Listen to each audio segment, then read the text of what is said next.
Elle a avoué avoir eu une liaison dans la vraie vie, mais elle est surtout devenue célèbre pour avoir joué la femme fidèle et trahie.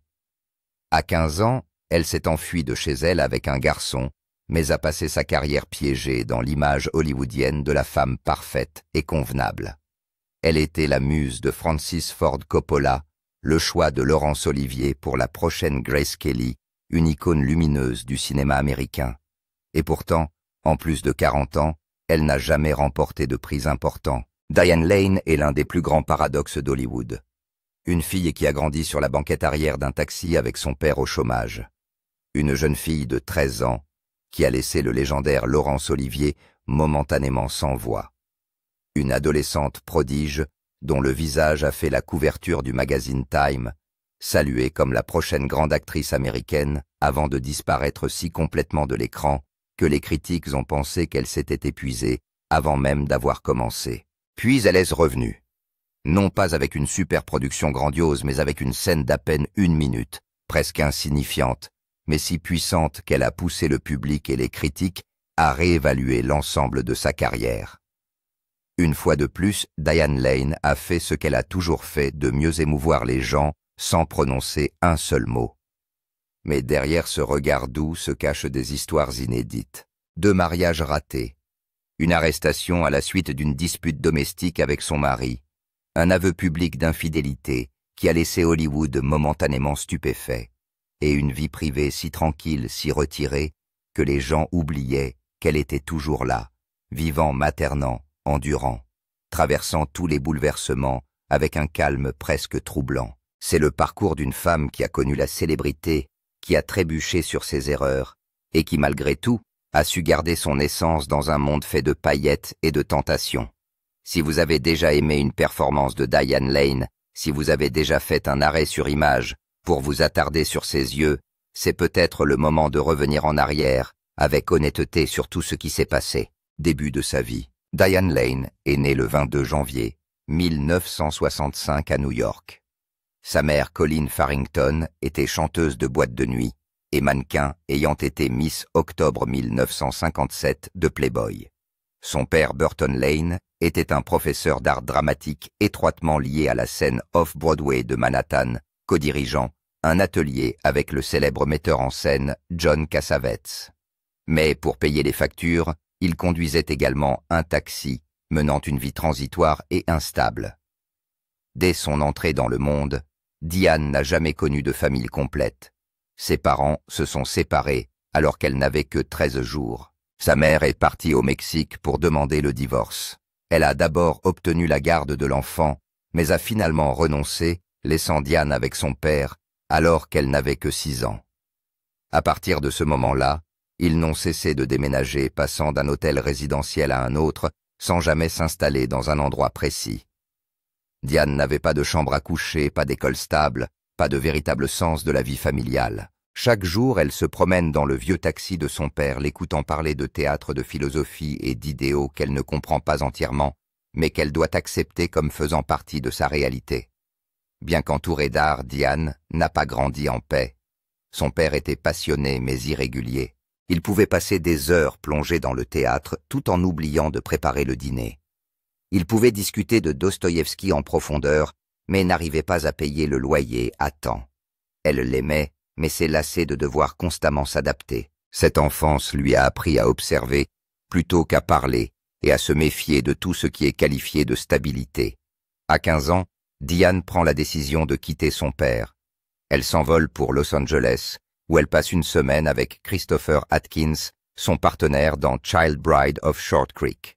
Elle décrira plus tard ce geste comme l'acte irréfléchi d'une jeune fille trop libre et trop jeune. De retour à New York, elle loge chez des amis, paie son propre loyer et termine ses études secondaires grâce à un programme par correspondance. C'est l'époque où elle croit pouvoir prendre sa vie en main, même si personne n'est là pour s'en assurer. Mais le tournant le plus bouleversant est venu d'une personne qu'elle croyait disparue depuis longtemps. En 1981, sa mère est arrivée à l'improviste et a emmené Diane en Géorgie sans son consentement ni celui de son père. Cet incident a profondément trahi Diane. Personne ne lui a demandé ce qu'elle voulait, Personne ne la traitait comme une personne ayant le droit de choisir. Dans les yeux de sa mère, la même mère qui s'était éloignée, Diane n'était peut-être qu'une responsabilité oubliée, mais qu'elle récupérait soudain sur un coup de tête. 6 semaines plus tard, après que son père a intenté un procès, Diane a été autorisée à retourner à New York. Mais le mal était fait. Elle ne parlera plus à sa mère pendant les 3 années suivantes. Pendant son séjour en Géorgie, Diane a vécu avec sa grand-mère, une prédicatrice pentecôtiste, dans une petite maison de la ville de Bartow. C'est là qu'elle a appris à ralentir, en réparant des tondeuses à gazon, en mangeant des viandes en conserve, en vivant simplement sans téléphone, sans scène.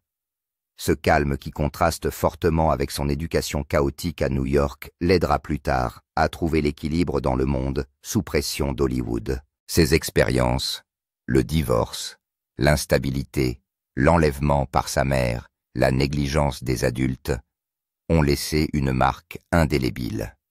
Elles ont façonné une Diane Lane qui s'est toujours tenue à l'écart des médias, n'a pas aimé partager sa vie privée et a souvent pris du recul lorsque les choses devenaient trop bruyantes. Dès son plus jeune âge, elle a appris cette vérité: personne ne vous protégera si vous ne vous protégez pas vous-même. Début de carrière.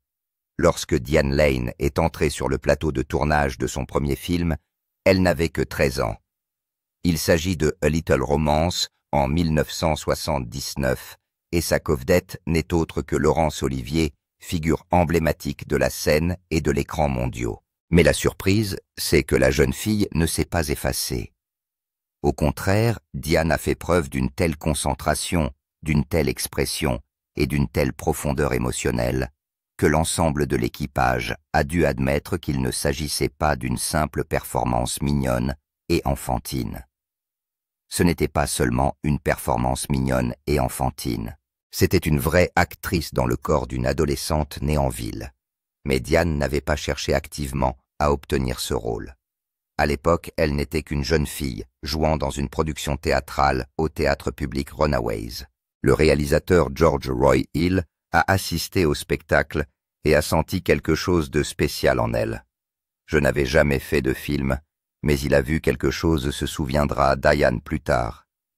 Il ne l'a pas choisie à l'issue d'un processus d'audition conventionnel, mais par instinct, un sentiment que même Diane n'arrivait pas à comprendre à l'époque.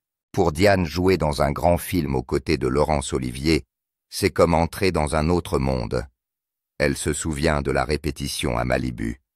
George Roy Hill m'a dit « Aujourd'hui tu vas pleurer pour de vrai. Pas d'astuce, tu vas le faire. » Et je me suis dit « Moi ?» Cette naïveté a rapidement été remplacée par une véritable pression lorsque la production s'est déplacée à Paris. Mais Laurence Olivier, qu'elle appelait affectueusement Larry, s'est avéré être un mentor remarquable. Bien qu'il ait été anobli, il insistait pour que tout le monde l'appelle par son prénom. Il racontait des blagues salaces sur la famille royale, dînait avec l'équipe et faisait tout ce qu'il pouvait pour démanteler les murs que la célébrité avait érigés. Il m'a appelé la nouvelle Grace Kelly, et je lui en serai toujours reconnaissante, a déclaré Diane avec émotion. Mais plus encore, c'est sa chaleur et sa générosité à l'égard d'une gamine comme moi, dans mon tout premier rôle, qui ont tout signifié. À l'écran, Diane vit chaque scène. Le public l'a aimée pour son mélange rare d'authenticité et de pureté.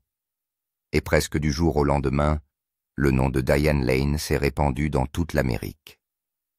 1 an plus tard, elle fait la couverture du magazine Time sous le titre « Hollywood's Whiz Kids ». L'article la décrit comme « un vent de fraîcheur à une époque où le cinéma est en manque de naturel et d'instinct ». Mais pour Diane, tout est arrivé trop vite. Elle n'avait jamais imaginé devenir une star de cinéma. Je ne me rendais pas compte que je franchissais un cap important dans ma vie. Mais en y repensant, c'était la fin de mon enfance. Peu de temps après, elle apparaît dans Touched by Love Six Pack et devient la muse de Francis Ford Coppola dans 3 films consécutifs, The Outsiders, Rumblefish, The Cotton Club. À 18 ans, Diane était déjà millionnaire. Mais cette notoriété s'accompagne d'une autre réalité. Elle a dû grandir plus vite qu'elle ne le souhaitait, s'efforcer constamment de répondre aux attentes et n'a que rarement eu le pouvoir de choisir. On m'a souvent qualifié de feu de paille.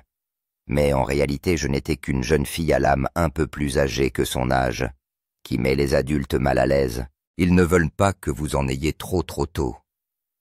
Diane et son personnage Lorraine dans A Little Romance partagent ce même trait de caractère. Intelligente, sensible, elle s'adapte toujours pour que les autres se sentent à l'aise. Son succès est dû à son authenticité.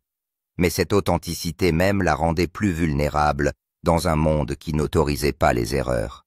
Des années plus tard, Diane a admis qu'il y avait des scènes dont elle n'était pas fière, non pas à cause de son jeu, mais parce qu'elle n'avait pas encore gagné le droit de suivre ses propres instincts.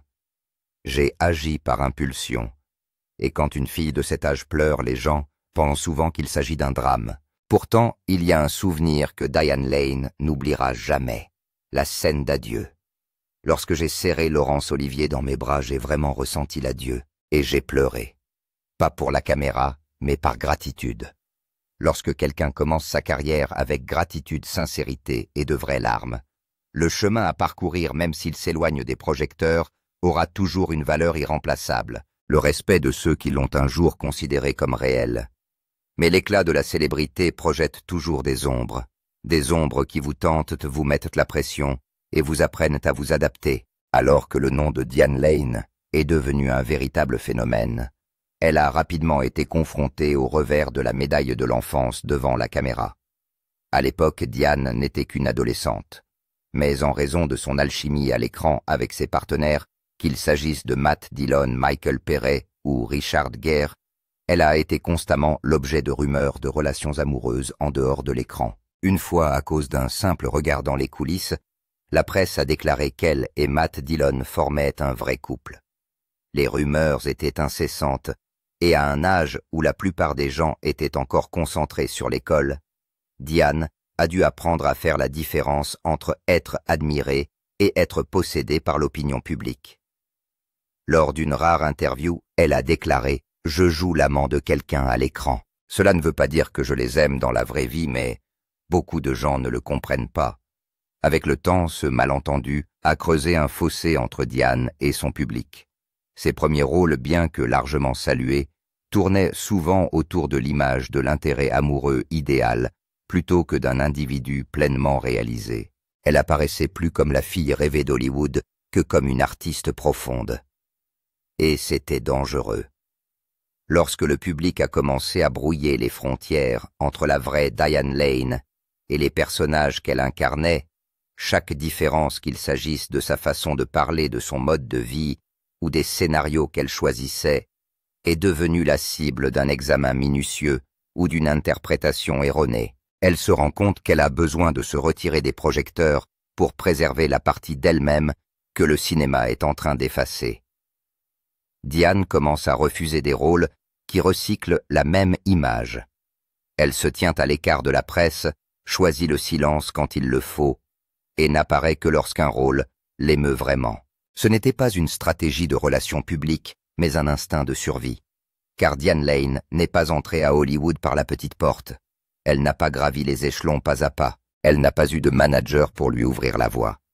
Elle a accédé directement à la célébrité élevée instantanément, avant même de savoir combien d'affiches porteraient son visage. Et elle a dû apprendre. Très rapide, très jeune. La célébrité ne signifie pas que vous serez compris. Il ne suffit pas de bien jouer la comédie. Il faut aussi savoir survivre dans un monde où tout le monde croit avoir le droit d'écrire votre histoire à votre place. Réussir sa carrière. Après des années à être cataloguée comme la petite amie de l'écran, toujours belle, aimable et sûre, Diane Lane est entrée dans une nouvelle phase. Pour la première fois, elle n'acceptait pas seulement des rôles pour jouer, mais aussi pour les habiter. Pour exiger d'être reconnue comme une artiste mature, capable d'incarner des femmes imparfaites, blessées et complexes. Le tournant s'est produit en 2002, lorsque Diane a accepté le rôle de Connie Sumner dans Unfaithful, réalisé par Adrian Lyne.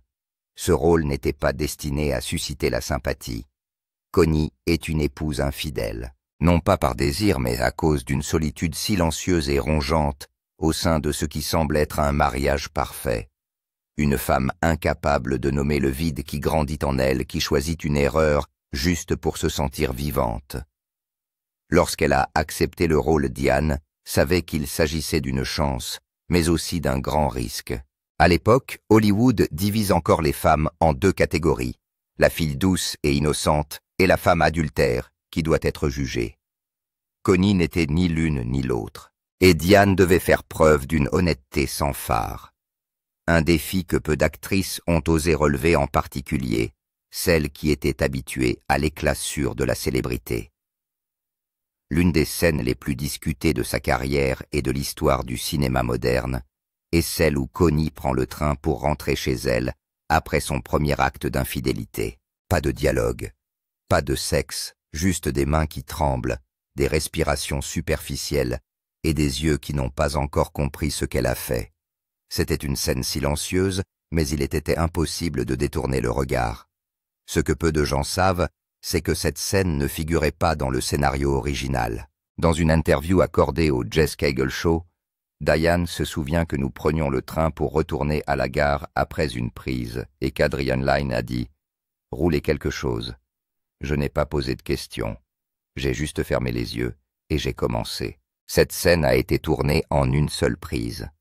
Pas de reprise, pas d'accessoires préparés, pas de répétition. Juste une émotion brute et une caméra qui l'a captée. Ce moment imprévu est devenu une icône, un exemple typique du pouvoir de la performance silencieuse.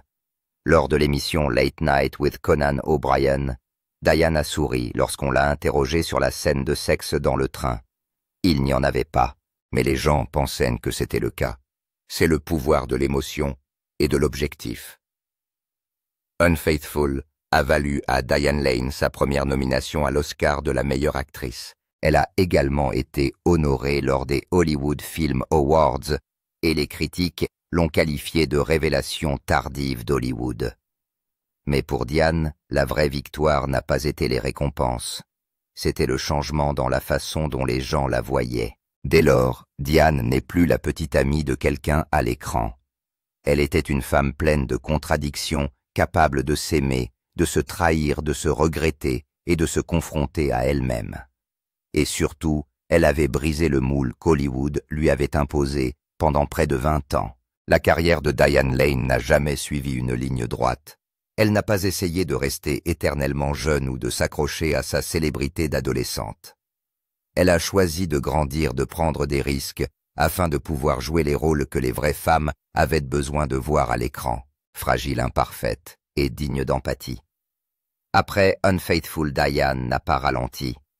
Moins d'un an plus tard, elle revient sur le grand écran avec Sous le soleil de Toscane 2003, un film au ton totalement différent, mais qui l'amène à un autre point culminant de sa carrière. Et cette fois, pas de regard furtif, ni d'émotions refoulées, mais un voyage de renaissance plein de soleil, de solitude et de vérité. Dans ce film, elle incarne Frances, une écrivaine récemment divorcée, qui abandonne son ancienne vie aux États-Unis pour acheter une villa délabrée en Toscane. Elle ne cherche pas l'amour ou un homme. Frances essaie de se trouver elle-même par des pas maladroits, hésitants et instinctifs. Elle n'est pas une femme forte toute faite, mais une personne jetée au fond du gouffre et forcée de s'élever par ses propres moyens. Diane Lane a mis tout ce qu'elle avait vécu dans ce rôle. Lors d'une conversation à l'émission Late Night with Conan O'Brien, elle s'est souvenue que le tournage en Toscane, qui ressemblait à des vacances de rêve, s'est rapidement transformé en un défi émotionnel. J'ai mangé tout le vin, toute l'huile d'olive, j'ai essayé toutes les pâtes. Ensuite, ma fille m'a tellement manqué que j'ai voulu rentrer chez moi en avion. J'ai pleuré. Je ne voulais plus être au paradis. Le film a été tourné en 7 semaines dans 14 lieux différents à travers l'Italie, dont certains étaient si éloignés qu'ils ne bénéficiaient pas d'un soutien adéquat de la part de la production. Dans ces décors à couper le souffle, Diane a montré quelque chose de profond. Les femmes peuvent se sentir perdues, même au paradis. Le rôle lui a valu une nomination au Golden Globe de la meilleure actrice dans une comédie ou un film musical et Sous le soleil de Toscane a rapporté 58,8 millions de dollars aux États-Unis. Est-ce, plus important encore, l'image de Frances, une femme émergeant d'un chagrin d'amour forte sans le forcer, est devenue une nouvelle icône pour les femmes d'âge mûr à l'écran. Sans dramatiser la douleur, sans afficher de faiblesse, Diane Lane, a représenté la Renaissance de la manière la plus humaine qui soit lentement seule, mais avec vérité. Sous le soleil de Toscane n'a pas seulement réaffirmé la place de Diane en tant qu'actrice mature, il a révélé que le public en particulier, les femmes attendaient des histoires comme celle-ci, imparfaites, discrètes, mais résonnant de quelque chose de profondément familier. Frances n'était pas à la recherche d'une jeunesse perdue. Elle construisait une nouvelle vie à partir de ruines, et à travers elle, Diane n'était plus une actrice surmontant sa célébrité d'adolescente, mais une vraie femme inspirant une génération qui apprend à se relever après la douleur. Après Infidèle et Sous le soleil de Toscane, Diane Lane ne s'est pas répétée. Plutôt que de s'accrocher à des rôles de femmes séduisantes déchirées par l'amour, elle s'est tournée vers des personnages discrets, imparfaits, souvent oubliés par l'histoire, mais qui portaient en eux des mondes entiers et tremblants. Dans A Walk on the Moon, 1999. Diane incarne Pearl, une jeune épouse à la dérive du mariage qu'elle a choisi. Lorsque son mari part travailler et que l'été s'étire comme un vide, Pearl s'éloigne discrètement, non pas parce que son amant est irrésistible, mais parce qu'elle ne se reconnaît plus dans une vie trop tranquille. Il n'y avait pas de pic dramatique, pas de musique gonflée, seulement les yeux d'une femme qui sait qu'elle a tort, mais qui ne peut pas s'arrêter. Diane l'a dépeint, avec une subtilité douloureuse, ce qui lui a valu une nomination pour le meilleur rôle féminin aux Independent Spirit Awards 2000. Le film a ensuite été désigné par Rolling Stone comme l'un des films indépendants les plus sous-estimés des années 90. Dans Secretariat 2010, Diane incarne Penny Chenery, une femme au foyer d'âge moyen qui hérite inopinément de la ferme équestre en difficulté de son père. Dans le monde dominé par les hommes des courses de chevaux, où les femmes sont rarement décisionnaires, Penny n'a pas seulement tenu bon, elle a conduit le légendaire cheval Secretariat à remporter la triple couronne pour la première fois en 25 ans. Le film a rapporté 60 millions de dollars, et Diane a été saluée pour son calme mesuré, son courage et son émotion profondément contenue. Plus important encore, le rôle a fait voler en éclats les idées reçues sur l'âge en servant de déclaration discrète à Diane. Je ne joue plus les amants, je joue les leaders. Puis est arrivé Trumbo en 2015, où Diane a pris du recul par rapport au projecteur, en incarnant Cleo Fincher, l'épouse du légendaire scénariste Dalton Trumbo, à l'époque de la liste noire d'Hollywood. Il ne s'agissait pas d'un rôle larmoyant. Cleo était le type de femme que l'on voit rarement à l'écran, une femme qui a supporté les conséquences de la politique de son mari, sans se plaindre, sans partir, sans avoir besoin de gloire. Diane a transmis tout cela à travers des yeux fatigués des silences persistants et un refus d'exploser, ce qui, paradoxalement, a rendu le poids de son personnage d'autant plus palpable. Trumbo a reçu 2 nominations aux Oscars, et sa performance a été décrite comme le pilier silencieux qui soutient l'humanité du film. Diane n'a pas seulement donné vie à des femmes fortes et silencieuses, elle a également renoué avec la romance dans Nights in Rodante en 2008, retrouvant Richard Gere plus de 20 ans après The Cotton Club. Cette fois, il ne s'agit pas de jeunes amoureux pleins de fougue, mais de 2 adultes brisés qui tentent de retrouver la confiance. Bien que critiqué, le film a rapporté près de 85 millions de dollars dans le monde entier et est devenu l'un des drames romantiques les plus lucratifs de 2008. De nombreux spectateurs ont cru que leur alchimie était réelle, non pas parce qu'ils jouaient la comédie, mais parce qu'ils semblaient vivre des retrouvailles douces et hésitantes, où chaque réplique provenait de quelque chose d'anciennement blessé. Diane Lane ne s'est pas arrêtée aux premiers rôles au cinéma. Elle s'est lancée à la télévision avec un défi audacieux, Cinéma Vérité 2011, où elle a interprété Pat Loud, la mère de ce qui est considéré comme la première famille de télé-réalité américaine. Ce n'était pas un rôle glamour. C'était le portrait d'une femme qui endurait tranquillement en regardant son mariage s'effilocher devant la caméra. Ce rôle lui a valu des nominations pour un Emmy, un Golden Globe et un Screen Actors Guild Award, preuve de sa capacité à se fondre dans un personnage, même dans un format différent. Au cours de cette période, Diane a également rejoint le DC Extended Universe en tant que Martha Kent, la mère adoptive discrète mais inébranlable de Superman. Au cours de près d'une décennie de superproduction Man of Steel, Batman v Superman, Justice League, Diane n'a pas eu besoin de longs monologues ou de scènes d'action. Un regard, une étreinte ont suffi pour ramener Superman sur Terre en tant que fils. Ce rôle l'a rapproché d'une jeune génération de téléspectateurs tout en préservant ce qu'elle sait faire de mieux, la résonance émotionnelle sans excès. En 2020, Diane a retrouvé un rôle principal dans Let Him Go, aux côtés de Kevin Costner. Le film est une triste ballade sur la vieillesse avec peu de dialogue, mais beaucoup de chagrin. Diane y incarne une grand-mère qui refuse d'accepter la perte de son petit-fils, prête à affronter la violence pour réclamer ce qui est juste. Bien qu'il s'agisse d'un petit film indépendant, sorti pendant la pandémie, Let Him Go a prouvé une vérité durable. Diane Lane, à tout âge, peut encore être au cœur d'une histoire. Avec le recul, Diane Lane n'a jamais cherché à se réinventer. Elle a choisi de représenter ce qui lui semblait réel. Elle n'a pas couru après les tendances, n'a pas recyclé les succès passés. Au lieu de cela, elle a constamment embrassé des rôles de femmes ordinaires, négligées, mais qui reflétaient la douleur silencieuse et la force tranquille que tant de gens endurent. Chaque personnage était un fragment d'un thème plus vaste des femmes jugées trop tôt incomprises ou totalement invisibles. Sans grand discours ni rebondissement dramatique, Diane Lane a montré que parfois une présence discrète et un regard bien placé suffisent à faire réfléchir le public. Si vous vous êtes déjà vu dans l'un de ces spectacles, ne serait-ce qu'un instant, vous comprenez cela. Jouer, ce n'est pas faire du bruit. Il s'agit de faire croire aux gens que l'on est vraiment vivant, et c'est ce que Diane Lane a toujours fait du début à la fin. Vie privée et mariage. Pendant près de 40 ans, Diane Lane a été considérée comme un modèle d'équilibre, de respect de la vie privée et de dévouement à son métier. Elle n'a jamais courtisé le scandale pour attirer l'attention, ni utilisé sa vie privée comme levier pour sa carrière. Mais derrière cet extérieur apparemment calme, se cache un voyage d'amour, de chagrin et de croissance, chaque chagrin laissant derrière lui une cicatrice silencieuse. L'histoire de Diane Lane et Christopher Lambert a commencé comme un conte de fées.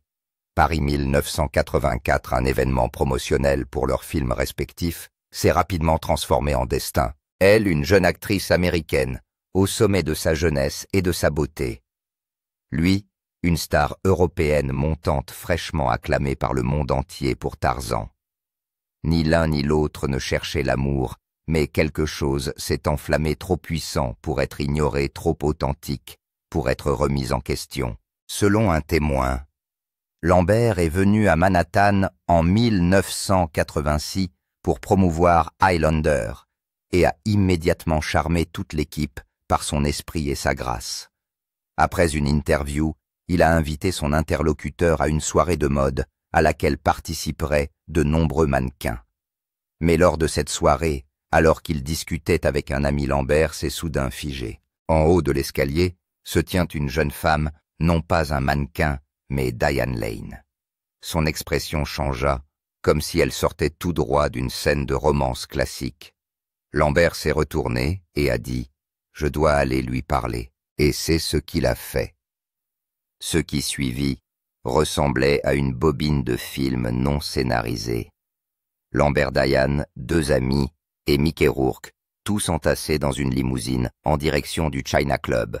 Ils prennent un verre discutant, et à la fin de la soirée, Lambert dit au revoir aux autres et ramène Diane à son hôtel.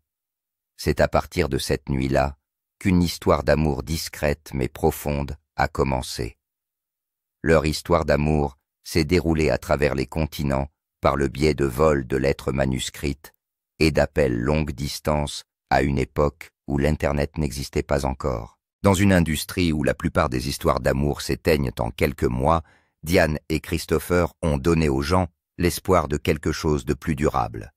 En 1988, ils se sont mariés sans spectacle médiatique ni fanfare, juste deux personnes qui se sont choisies après trop de solitude.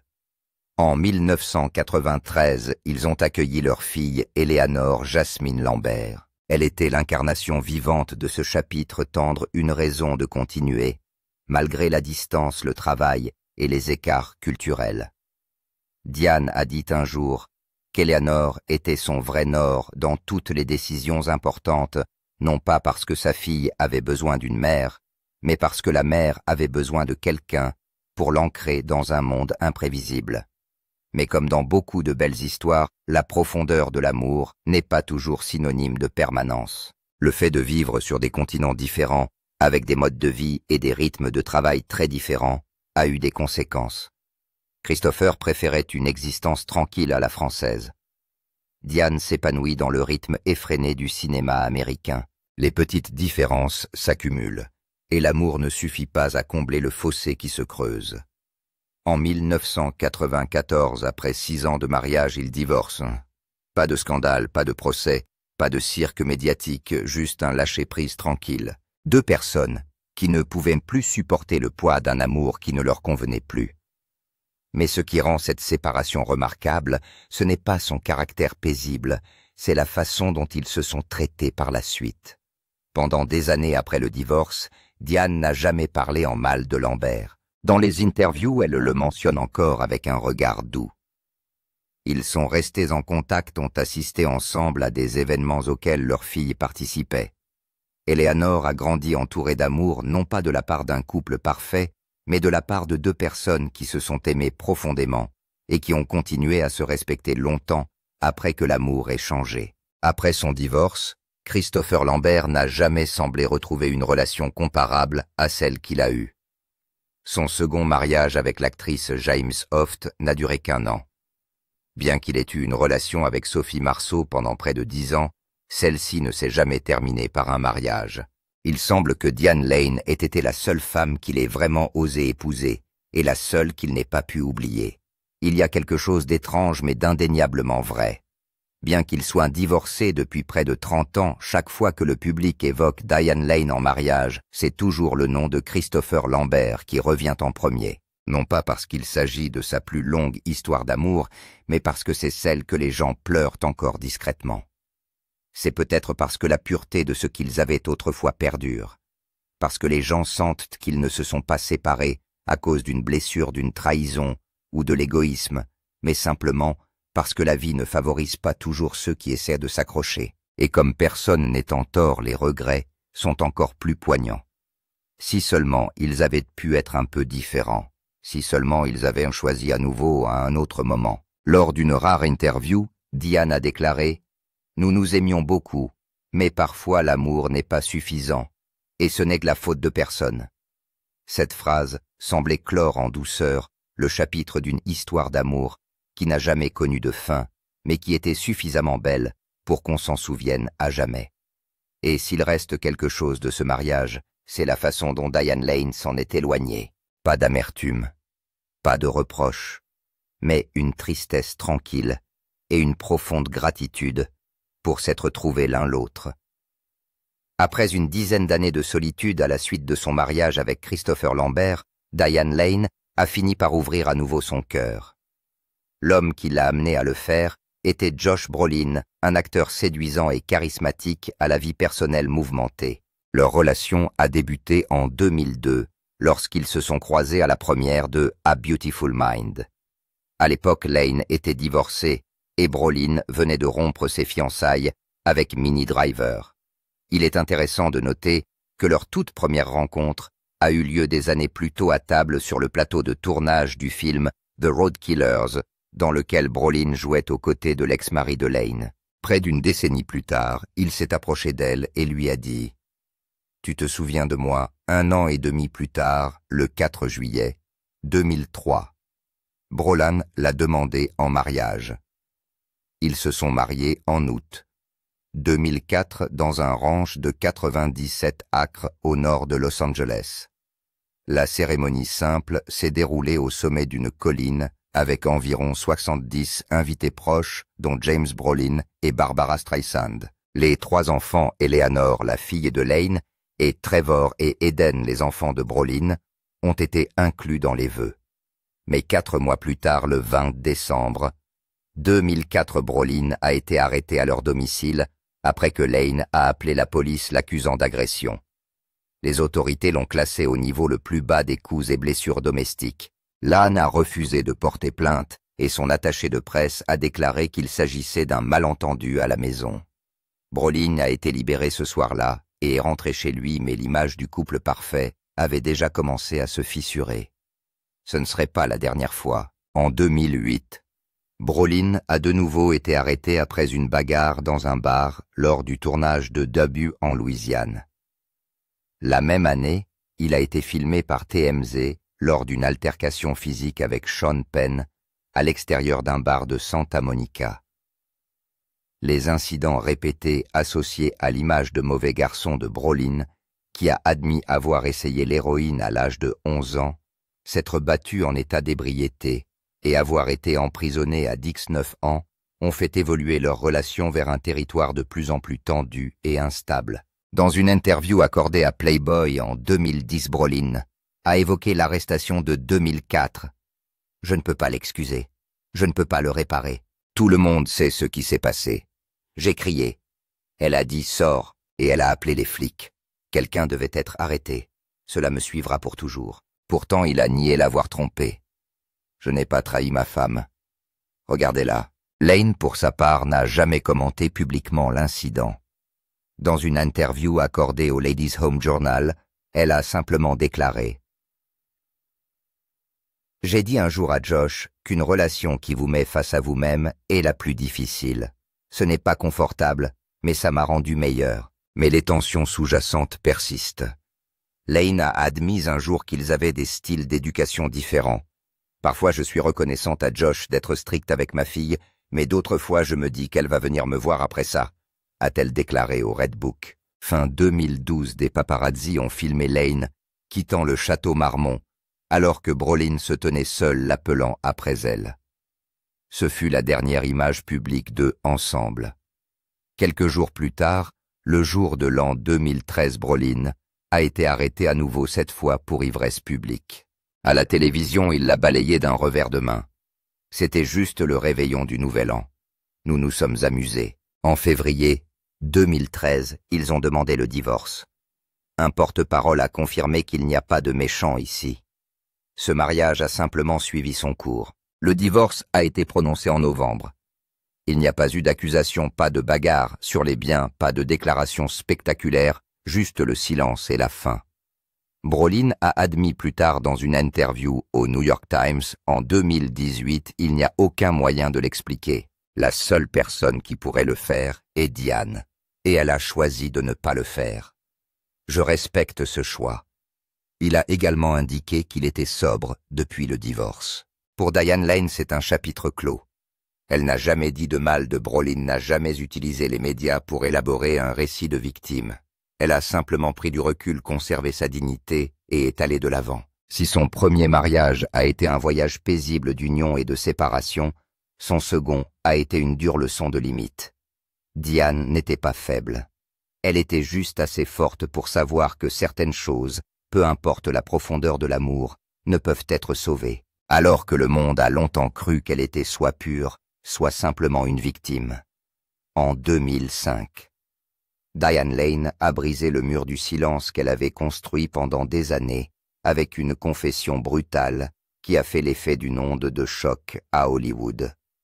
J'ai eu des liaisons avec Timothy Hutton et Christopher Atkins.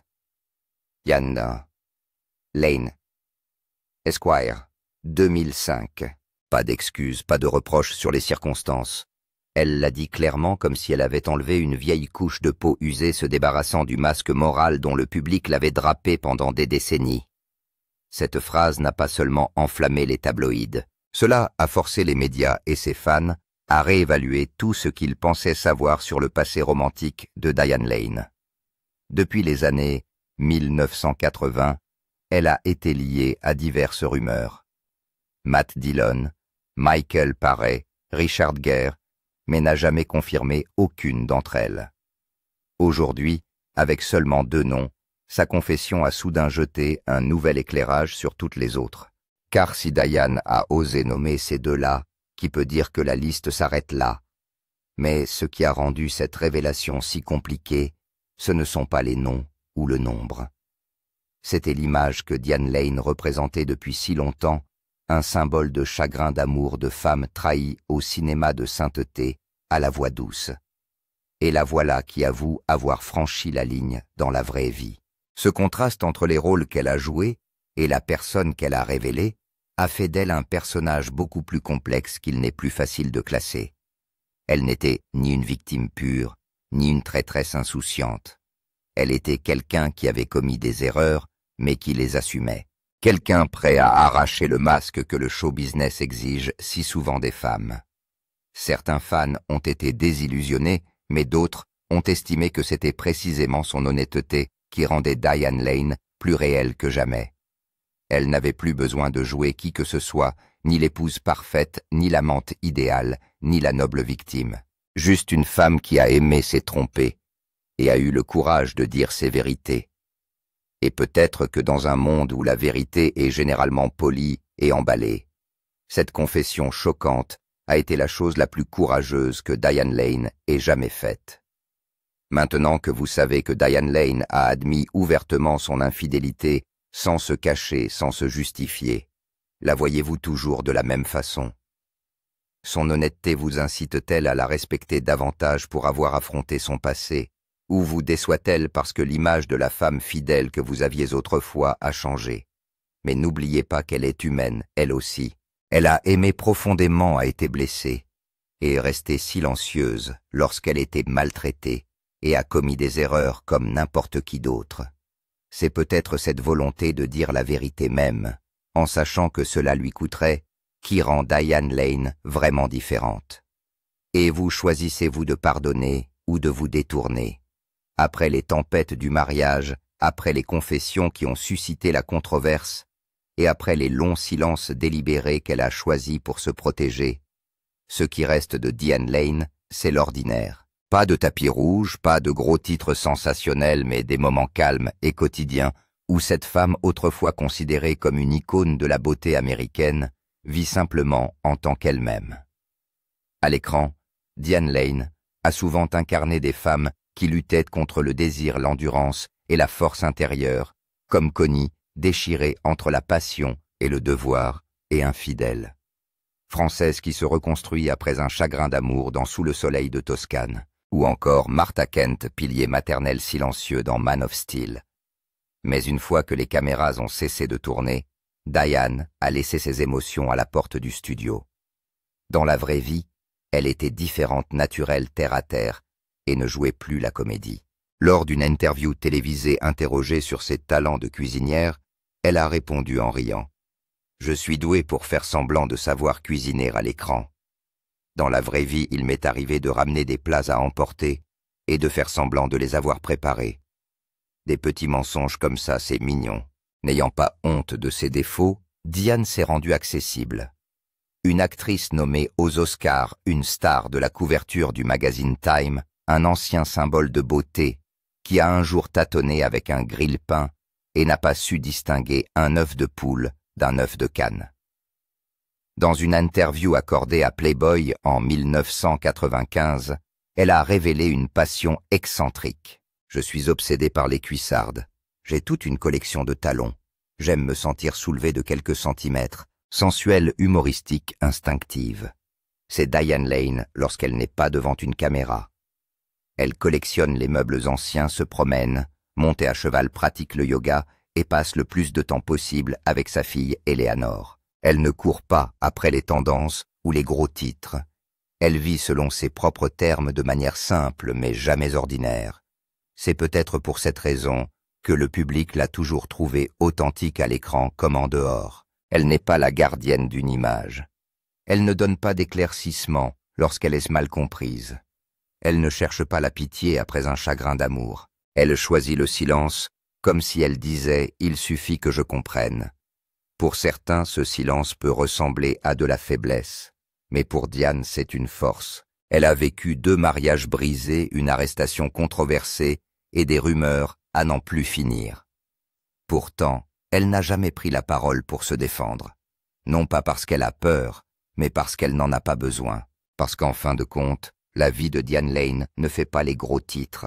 Elle appartient aux promenades matinales avec sa fille, au vieux fauteuil qu'elle retape à la main et au calme invisible où une femme forte apprend tranquillement à vivre en paix dans un monde qui ne cesse d'essayer de la définir par son passé, son héritage et son impact. Diane Lane n'a jamais été le genre de star qui fait constamment la une des journaux. Elle ne s'est pas appuyée sur des scandales ou des campagnes médiatiques pour rester d'actualité. Elle a plutôt choisi une voie plus calme consacrée à son métier, à ses personnages et à l'émotion réelle. Le public se souvient d'elle, non pas parce qu'elle est toujours sous les feux de la rampe, mais parce qu'à chaque fois qu'elle apparaît, elle vous fait croire que les femmes à l'écran pourraient être votre mère, votre sœur, ou vous-même à un moment donné de votre vie. Bien qu'elle ait commencé jeune en jouant aux côtés de Laurence Olivier à l'âge de 13 ans, Diane Lane n'a jamais couru après la célébrité avec empressement. Pendant 4 décennies, elle a choisi ses rôles avec soin. Elle ne s'est jamais répétée. De Connie dans Unfaithful à Frances dans Under the Tuscan Sun, chaque personnage était porteur d'une douleur différente d'un voyage différent. Et Diane a traité chaque rôle, chaque scène, comme s'ils étaient vraiment importants. Un réalisateur a dit un jour qu'elle n'avait pas besoin de beaucoup de répliques pour s'exprimer. Un seul regard suffit. C'est peut-être cette retenue qui la rend si différente, surtout à une époque où tout le monde essaye d'avoir un impact immédiat. En dehors du cinéma, Diane a discrètement soutenu plusieurs causes sociales, notamment la lutte contre la pauvreté par l'intermédiaire de High-Fair International. Elle ne parle pas beaucoup de ce qu'elle fait et n'en fait pas une marque personnelle. Mais ceux qui ont travaillé avec elle voient sa sincérité. Pas de théâtralité, pas de gestes performants. Diane Lane n'a pas une étagère remplie de statues en or. Mais elle possède quelque chose de bien plus durable, la confiance de son public. Lorsqu'elle sourit, les gens se sentent à l'aise. Lorsqu'elle se tait, quelque chose de profondément familier surgit en nous. Elle n'a pas besoin de laisser un héritage au sens traditionnel du terme, car sa façon de vivre et de travailler en est déjà un. Vie actuelle. Diane Lane n'est plus au centre des romances des tabloïds ou des gros titres du box-office. Elle adopte aujourd'hui un rythme plus lent et plus intentionnel, fidèle à la façon dont elle a affronté chaque tempête au cours des 4 dernières décennies. Elle joue toujours, mais pas pour entretenir une marque ou plaire à un public. Elle joue parce que c'est une partie inséparable de ce qu'elle est. Ces dernières années, Diane s'est davantage concentrée sur des projets télévisés de grande qualité. Dans House of Cards 2018, elle a incarné une politicienne acerbe et calculatrice. En 2024, elle se transforme en Slim Keith dans Feud Capote vs. Au début de l'année 2025, elle a joué aux côtés de Jeff Daniels dans A Man in Full de Netflix, dans le rôle de Martha Crocker, une femme puissante aux dimensions intérieures complexes. Bientôt, Diane reviendra sur le grand écran dans Anniversary 2025, un thriller policier réalisé par Jan Komasa qui fait déjà parler de lui. Bien qu'elle continue à participer à des événements tels que la collecte de fonds pour le cancer de la peau Champions for Change ou le gala de bienfaisance de la Women's Guild Cedar Sinai, Diane ne cherche pas les feux de la rampe dans sa vie quotidienne. Pas de manoir tape à l'œil, pas de médias sociaux bruyants. Elle vit simplement dans une vieille maison, pratique le yoga tous les matins, monte à cheval le week-end et se promène chaque fois qu'elle le peut. Elle arrange des fleurs, s'occupe de son jardin-lit souvent et collectionne les meubles anciens. Lors d'une interview, Diane a déclaré que garder son esprit et son corps en bonne santé chaque jour était plus important que les projecteurs ou les acclamations. Par-dessus tout, elle se consacre à sa fille, Eleanor Jasmine Lambert, née de son premier mariage avec Christopher Lambert, née en 1993. Eleanor est aujourd'hui mannequin et écrivain indépendant. Elle est apparue dans Vanity Fair numéro et dans diverses campagnes de mode à New York. Elle n'a pas suivi sa mère dans le métier d'actrice, mais garde un esprit artistique indépendant. Diane l'a décrite un jour comme mon âme sœur, la raison pour laquelle je ne me suis jamais perdue dans un monde trop bruyant. Elle n'essaie pas de s'accrocher à la jeunesse. Vieillir est un privilège, a dit Diane. Chaque ride est un souvenir.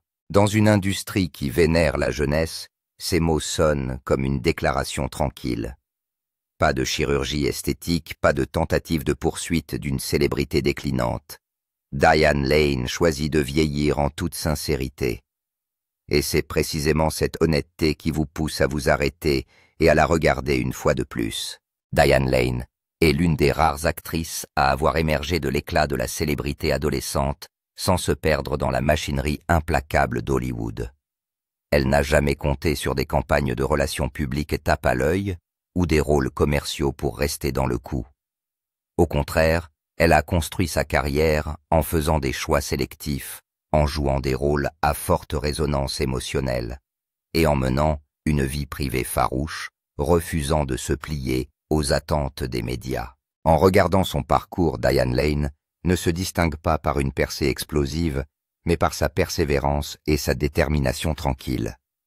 Elle a peut-être été confrontée à des controverses personnelles, mais elle ne les a jamais utilisées pour se faire de la publicité. Elle s'est peut-être éloignée des projecteurs, mais elle est toujours revenue avec des rôles qui ont prouvé qu'elle était une actrice chevronnée, qui évoluait encore dans son métier. Dans un Hollywood en perpétuel mouvement, Diane Lane est un portrait d'endurance, de discrétion et d'intégrité. Elle n'a peut-être pas d'Oscar sur son étagère, mais elle a gagné quelque chose de bien plus difficile à obtenir: le respect durable du public.